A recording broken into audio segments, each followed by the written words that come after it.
My name is Barry Summers. I want to talk about the potential for privatization of Western North Carolina's water as it relates to the situation of the study committee in Raleigh that is looking at seizing Asheville's water system.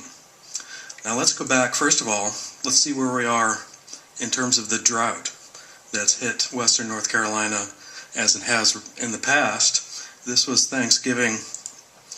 This is today, February 14th, at the time of this forum. 74% of the Southeast is in a state of drought. Now, how is it projected? For the next 6 months, it's expected to continue or to get worse. And 3 years out, it's expected to continue or get worse. Now, let's just for context remember how bad it got in 2007.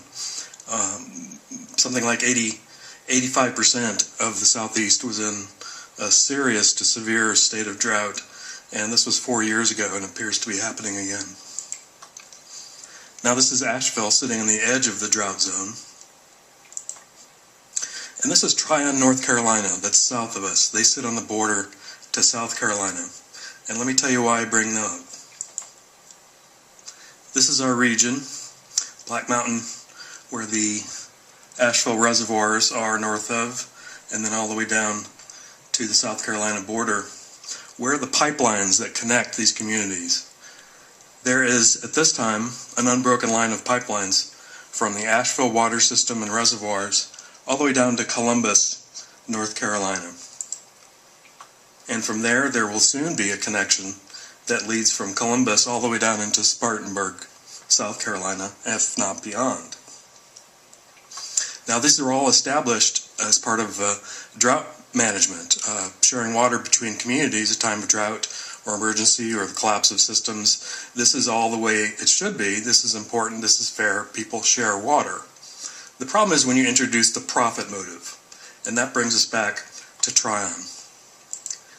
Tryon, North Carolina has had an offer floated to them from a Texas company to purchase their water system for $4.2 million. For 2 years they've been offering this, and they repeatedly come to the city council of Tryon and offer to take the water system off their hands.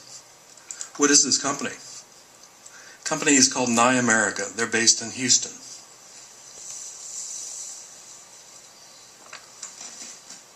They boast on their website of having $250 million to spend on acquiring water systems throughout the southern United States. Tryon Daily Bulletin, the world's smallest daily newspaper, is asking them some hard questions. Specifically, why would Nye America be interested in a system such as Tryon's? And does Tryon's ability to be connected to a regional system from Asheville to Spartanburg have anything to do with the company's interest? Now, you can read that answer there if you want. They thoroughly dodged answering the question at all. But if you're in the business of water, you can't be unaware of the potential profits that might be made from sitting on a pipeline that runs between water on one end and thirsty people at the other. But now that scenario involves the outright purchase of a small municipal system. Let's take a look at the presentations made at the North Carolina House Public-Private Partnership Committee chaired by Representative Tim Moffitt. Now, as we had confirmed for us at the League of Women Voters Forum, privatization doesn't require a transfer of ownership. In the more common model, the public retain ownership, and privatization consists of contracting with a private firm to operate and manage the system. Now, as another presenter to the committee put it, there is a wave of privatization coming, and while transportation was on the leading edge of it, social infrastructure like water and wastewater was surging ahead, and it refers to recent legislation in Texas making this possible.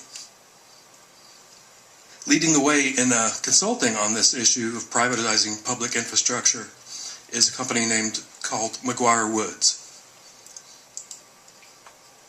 They cite their involvement in getting legislation passed while lobbying the Texas Water Board, the Virginia Future of Water Partnerships, and then also in Maryland, and finally now here in North Carolina. and Chairman Moffitt's Privatization Committee. Now, obviously, they don't make their money getting paid by the states for consulting. They get paid by private corporations to persuade state legislatures to open up their infrastructure to public-private partnerships. There's at least 6 giant international water firms listed there, by the way. And this is just one lobbying firm that I've singled out, but there are more, and they're aggressively lobbying our state government to open up municipal infrastructure to privatization. Now, regardless of what happens in either of Representative Moffitt's committees, attempts to privatize water in western North Carolina are coming, and they're already here. The Tryon offer was first made over 2 years ago, before Tim Moffitt was even elected, and there are currently several other private water companies active in the state of North Carolina, aggressively pursuing privatization deals. Now, privatization won't happen as a direct result of anything the study committee does or the privatization committee does, but it will be a whole lot easier if the system's taken out of the hands of the elected representatives who are most invested in keeping the system locally controlled, the City Council of Asheville. Thank you. For more information, you can go to the website www.ashevillewater.blogspot.com.